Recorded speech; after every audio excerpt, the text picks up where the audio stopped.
Seguimos en el tercer momento, continuamos, ¿sí? Hace un ratito dijimos que entonces el juicio de gusto está fundado en una finalidad meramente formal, dijimos, y que eso puramente formal apelaba a la concordancia de lo múltiple con lo uno, sin determinar qué es eso que es lo uno.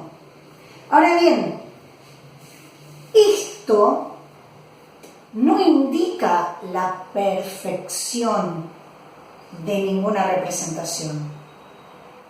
Es decir, que haya concordancia de lo múltiple con lo uno no está apelando a un concepto de perfección o de representación perfecta, porque como hay concordancia es perfecto. Nada más lejano a Kant.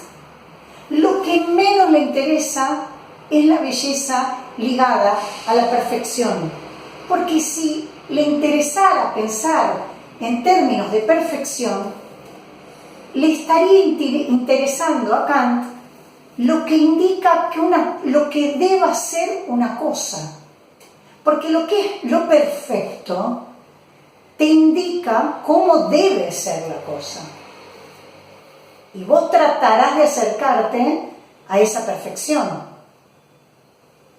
Eso es lo anti-Kant, es lo más lejano a Kant. Entonces, cuando él declara, habla del orden interno y de la concordancia de lo múltiple con lo uno, o de la concordancia de lo diverso con lo uno, de ninguna manera está pensando en términos de perfección. Porque, repito, la perfección indica lo que una cosa debe ser o debiera ser. Y para Kant, el juicio de gusto es completamente independiente del concepto de perfección. Repito, para Kant, el juicio de gusto es completamente independiente del concepto de perfección. En primer lugar, porque es independiente de cualquier concepto.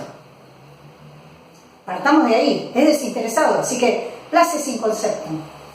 Pero encima de perfección, una perfección supondría un modelo.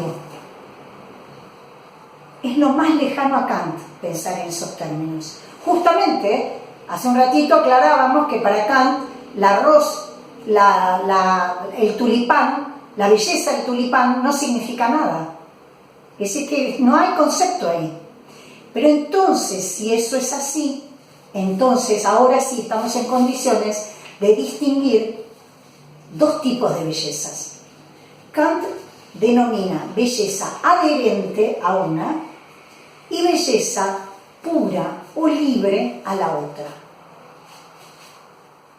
La belleza que le interesa a Kant, de la que estuvo hablando desde que empezó, y especialmente en este tercer momento, es la pura, también denominada libre. Si quieren llamarla belleza libre, está bien también, porque es libre ¿de qué? De conceptos. Y es pura ¿por qué? Porque es meramente formal. Entonces, ¿de qué habla cuando dice belleza pura o belleza libre? Habla de la pura forma, donde no hay concepto, donde no hay contenido.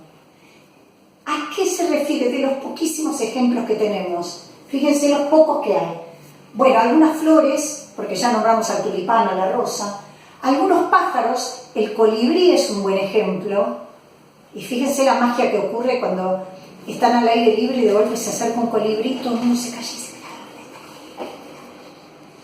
Y todos tratamos de verlo porque es tan fugaz esa belleza, se va tan rápido y uno no la puede sostener con el aleteo, y sin embargo ocurre algo frente a un colibrí. Ese es un ejemplo kantiano, la belleza del colibrí.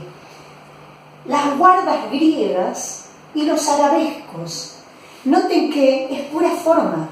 Yo les pregunto, una guarda griega, ¿qué significa? No me saben decir qué significa, no sabemos qué significa. Los arabescos no sabemos qué significan, pero es belleza de la forma, de la pura forma, es belleza libre. Por eso incluye la música, no conceptual, música no conceptual. vamos al otro, a la otra distinción. Va a ser completamente diferente y está intentando marcar la diferencia para mostrar que no es de belleza adherente de lo que él está hablando. Porque la belleza adherente presupone un concepto, dice Kant. El ejemplo que da es el retrato. Ayúdense con un retrato. En el retrato hay un modelo y hay una representación de ese modelo. Y se intenta hacer, pensemos en términos conservadores si quieren, se intenta hacer, porque tenemos ejemplos de retratos tantos que con su pluma de alguna manera hacen más que una representación, una figuración, pero esos son otros problemas conceptuales. Una representación que intente ser fiel, un retrato que intente ser lo que cuando no existía la fotografía, así funcionaba la pintura, para dejar una estampa de la persona. Ese tipo de retrato. Entonces presupone un concepto y la perfección del objeto según ese concepto. Cuanto más parecido al modelo, mejor el retrato. Esa es la idea.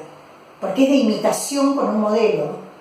Entonces se está operando un modelo allí, que será el original que se quiere copiar. Ese tipo de belleza a Kant no le interesa. Por eso en este tercer momento está la aclaración de estos dos tipos de belleza, justamente para que nos podamos acercar más a aquello que está pensando. Acá tendré que haber puesto como un... Porque ahora, a partir de esto, sigamos pensando esto. Dice Kant en este tercer momento, el placer estético puro place en sí. Noten esto. El placer estético puro, si quieren le agregamos de puro acá. El placer estético puro place en sí. ¿Qué quiere decir en sí? Quiere decir que place por fuera de cualquier otra consideración. No está en función de otra cosa para otorgar placer, porque ni siquiera tiene el propósito de provocar placer. Pero ahí me adelanté un poco. Freno un poco, voy un poquito para atrás. Continúa aclarando, lo bello solo es para ser contemplado. ¿Qué quiere decir con esto? Que a lo bello, si se lo pone al servicio de un fin cualquiera, sea ese fin político, social, científico, pedagógico, se desnaturaliza lo bello. Si esto ocurre, dice Kant, lo bello se desnaturaliza y el efecto estético puro desaparece. Freno un poquito ahí para trabajar con casos. No sé, son casos que Kant no nos va a dar, así que pónganlos entre paréntesis porque esto es como un aporte mío para ayudarlos a entender esto que está diciendo acá. Se dice que a Shakespeare las autoridades lo habían convocado porque estaba viendo como unas explosiones de energía sexual y erótica entre los jóvenes. Y lo convocaron las autoridades para ver si podía escribir alguna obra que los calme un poco, que los sofoque, que tanta energía libidinal se estaba desbordando, y a ver si podía escribir alguna historia que los atemorice un poco para que se calmen un poquito. Y dicen que por eso escribió Romeo y Julieta. No está confirmado, es una teoría, pero que nos sirve muy bien para pensar esto que está diciendo Kant. Si así fuera, en ese momento, porque el tiempo transcurrió y ocurrió otra cosa, pero supongamos que así fuera y que así haya ocurrido, entonces Shakespeare habría puesto su arte, su belleza, en función de un fin moral. Incluso hasta podríamos decir pedagógico, porque estaban tratando de educar moralmente a la juventud. Ya sabemos que en la historia, la pasión desenfrenada de los amantes lleva a una catástrofe, a muertes, a dolor, a tragedia, enemistades familiares, un desastre emocional. Es decir, que tenía algo de ejemplarizante. Es decir, si vas por este camino, cuidado porque te lleva a tomar malas decisiones. Aunque así haya sido, no importa, con el tiempo se nota que la obra superó esa intención y cobró otra dimensión. Lo mismo podríamos decir de tantas obras a pedido de Mozart, y que luego ese pedido ya nadie lo recuerda, no se sabe por qué fue. Bueno, estos son como otros problemas del arte. Pero vamos a tomarlo como un ejemplo, como si hubiera sido verdadero. En ese momento, Shakespeare habría estado poniendo su belleza en función de un arte, digo, de una moral, o de un fin didáctico. Si hubieran coincidido, se podría haber pensado en ese momento que esa belleza se estaba desnaturalizando porque estaba construida o creada en función de un fin, en función de un concepto, como si hubiera estado subordinada a un fin que la excede. Entonces, Kant está diciendo, si así sucede, no hay belleza ahí. La belleza no puede estar en función de ningún fin. Otro ejemplo, este más chequeado. Lo que pasa es que es lindo el de Shakespeare. Bueno, si no es verdadero del todo, está lindo para pensarlo. Vamos a otro caso. Vamos al caso en que el arte se puso en función de la revolución. Ubíquense en principios del siglo XX, Bertolt Brecht. Hay en un arte revolucionario de la primera mitad del siglo XX una intención de que a través del arte se revolucione no solo el arte, sino el orden social. Entonces, había una idea en Bertolt Brecht de hacer de la escena una praxis revolucionaria. Eso supone, es decir, la idea era que frente al espectáculo al que se estaba asistiendo, una vez que terminaba, salías a la calle y hacías la revolución. Que el arte tenía ese poder de transformación social. Eso supone que la escena teatral, que de la escena teatral hagas una praxis revolucionaria, supone el abandono total de la pura contemplación. Es decir, supone, es como la otra moneda de Kant, Brecht.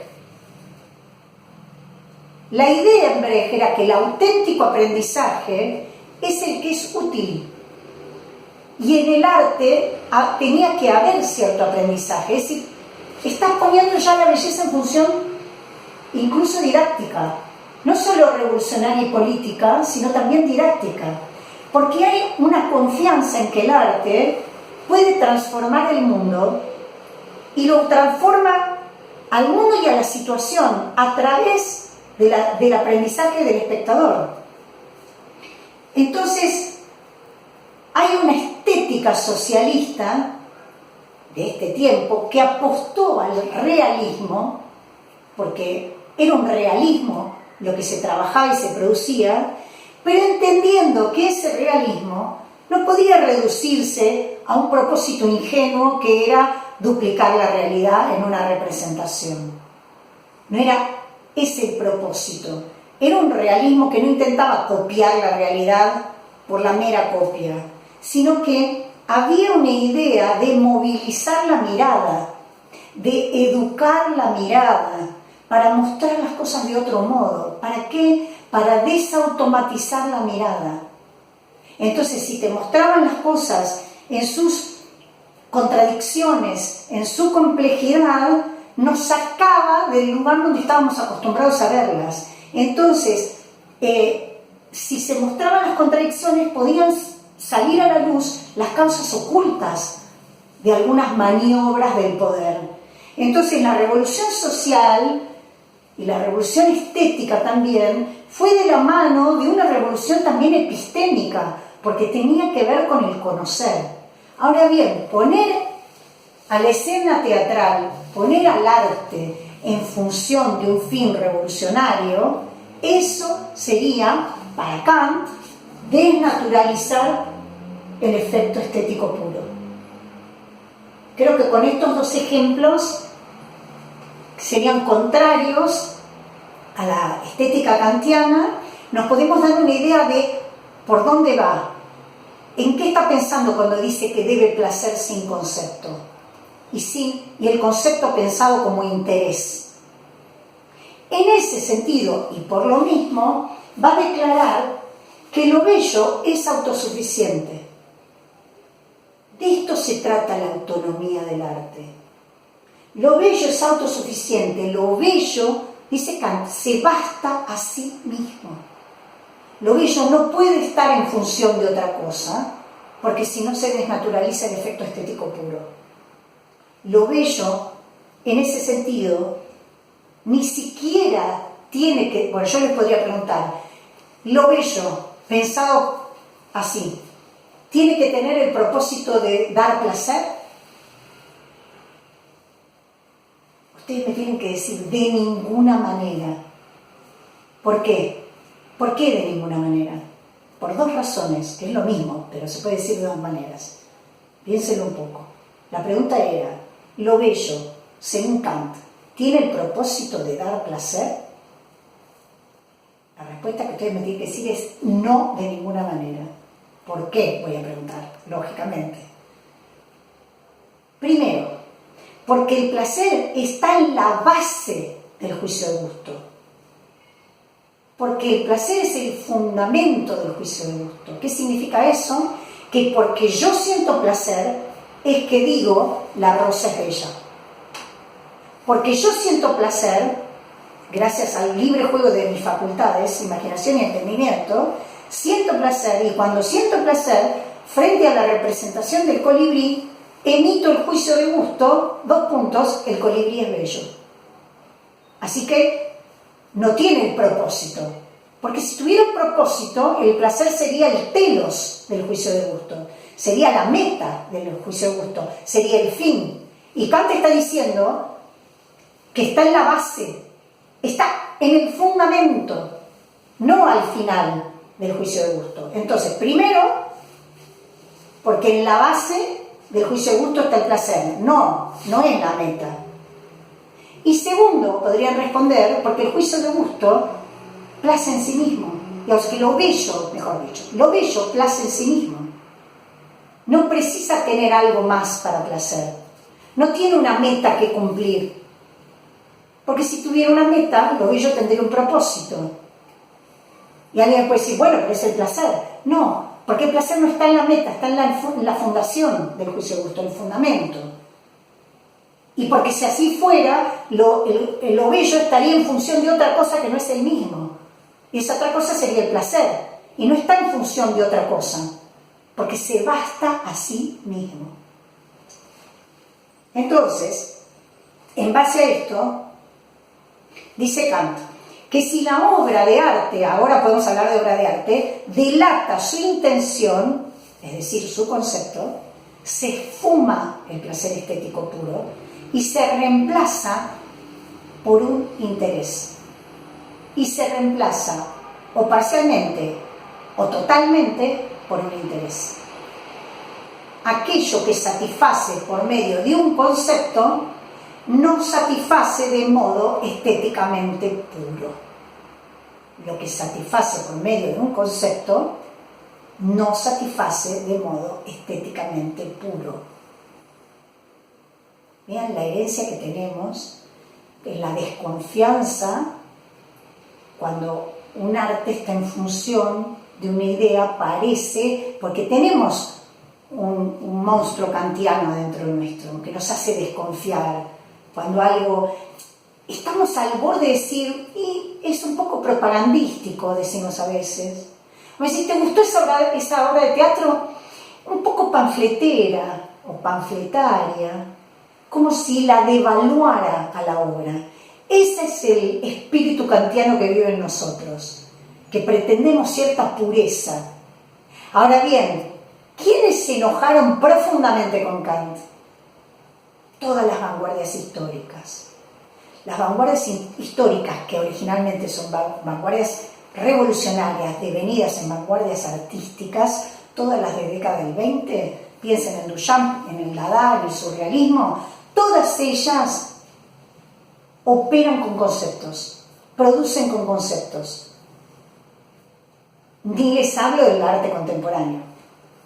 Cuanto más conceptos tenés, más lo entendés, más lo disfrutás. Lo antikantiano. Y sin embargo, en plena mediados del siglo XX, 1950, en Nueva York, estalla el arte abstracto norteamericano de la mano de Pollock. Rothko, Pollock.